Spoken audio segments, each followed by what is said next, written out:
Hi everyone. सो आप यहाँ तक पहुँचे हो, मे बी आपने मेरे यूट्यूब शॉर्ट्स देखा है, और अगर नहीं देखा तो उसका लिंक डिस्क्रिप्शन में है।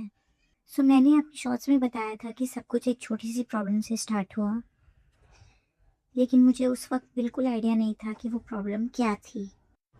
मेरी शादी 2020 में हुई थी।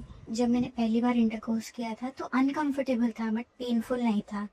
उसके बाद भी 2 साल तक कभी भी मुझे पेन नहीं हुआ। तो जब मैंने गूगल सर्च किया, मैंने जितना पढ़ा, मुझे लगा कि ये वैजिनिस्मस ही है, बिकॉज मेरे सिम्टम्स काफ़ी मैच हो रहे थे एंड आई थॉट कि ये मैनेजेबल होगा। हमने थोड़े टाइम वेट किया, खुद से रिजॉल्व करने के लिए। मेंटली खुद को मैंने स्ट्रॉन्ग किया, बट तब भी वो ठीक नहीं हुआ। तो इसलिए मैंने 2023 मार्च में डिसाइड किया कि मुझे एक गायनेकोलॉजिस्ट से कंसल्ट करना चाहिए। मुझे बिल्कुल डर नहीं था। मुझे लगा कि गायनेक कोई मेडिसिन देंगी और ये ठीक हो जाएगा। जब मैं पहुंची, मैंने डॉक्टर को अपने सिम्टम्स बताए, तो डॉक्टर ने मुझे बोला कि अल्ट्रासाउंड करना चाहिए। फिर उन्होंने जब मेरा अल्ट्रासाउंड किया और उन्होंने मुझे बताया कि मुझे एंडोमेट्रियोसिस है। अगेन, जैसे वेजिनिसमस कभी सुना नहीं था, वैसे एंडोमेट्रियोसिस भी कभी सुना नहीं था। तो मैंने उतना सीरियसली नहीं लिया। देन उन्होंने पेपर पे ड्रॉ करके मुझे बताया कि मेरी ओवरीज में सिस्ट बन गए हैं, चॉकलेट सिस्ट। मैंने तब भी उसको बहुत ही नॉर्मल लिया। मुझे लगा कि इसका कुछ ट्रीटमेंट होगा, कोई माइनर मेडिसिन, एंड ये ठीक हो जाएगा। बट जैसे ही मैं क्लिनिक से बाहर निकली, मैंने सोचा एक बार गूगल करके देखते हैं। और फिर जो मैंने पढ़ा, उसे पढ़ के मैं बहुत डर गई, क्योंकि क्लियरली लिखा था कि एंडोमेट्रियोसिस होता है तो बेबी कंसीव करने में या तो डिफ़िकल्टी आती है या फिर पॉसिबल ही नहीं होता है। ऑल्दो हम उस समय बेबी प्लान कर नहीं रहे थे, लेकिन फ्यूचर में हमारे प्लान्स थे। मैं घर आई, मैं बहुत रोने लगी कि अब क्या होगा, कुछ समझ नहीं आ रहा था। काफ़ी कम रिसर्च, काफ़ी कम इस पे कंटेंट था। मुझे लगा लाइफ में कितना बड़ा ब्लॉकेज आ गया है। बट फिर मैंने और मेरे हस्बैंड ने डिसाइड किया कि हमें इसको टैकल करना है, और वहाँ से मेरी रिसर्च स्टार्ट हुई।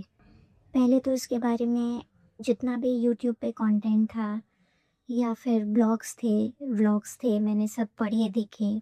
और कहीं कहीं जो ट्रीटमेंट और सल्यूशन था वो था लाइफस्टाइल चेंज, डाइट चेंज, और या फिर सर्जरी। मुझे सर्जरी करानी नहीं थी।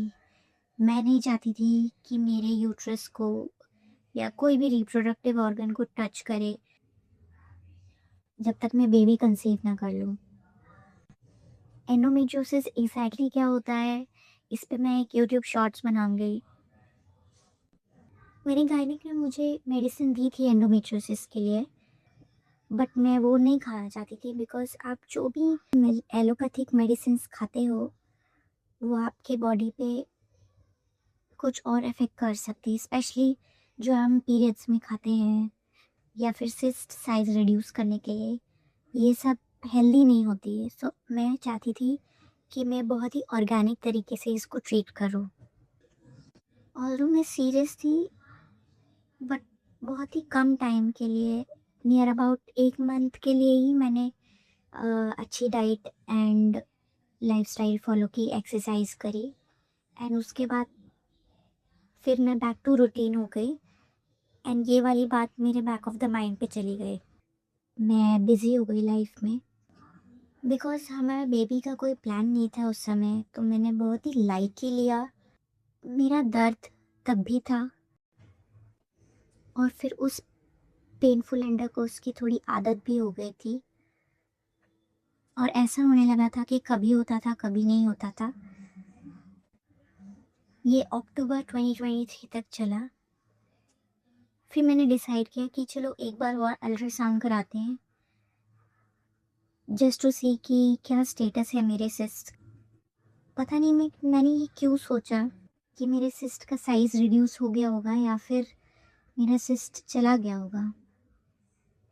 और जब मेरा स्कैन हुआ, सेकंड स्कैन, तब लगा कि मुझे इसको सीरियसली ले लेना चाहिए था या फिर रेगुलरली गायनेक से चेकअप कराते रहना चाहिए था।